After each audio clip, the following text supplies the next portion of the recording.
श्रियकान्ताय कल्याणनिधये निधयेतिनाम् श्रीवेङ्कटनिवासाय श्रीनिवासाय मङ्गलम् लक्ष्मी सविभ्रमालोकसुभ्रूविभ्रमचक्षुषे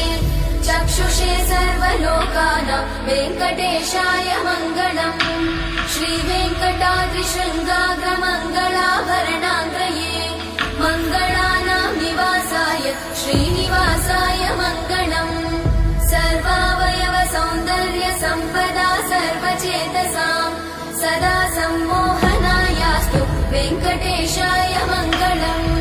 नित्याय निरवध्याय सत्यानन्दचिदात्मने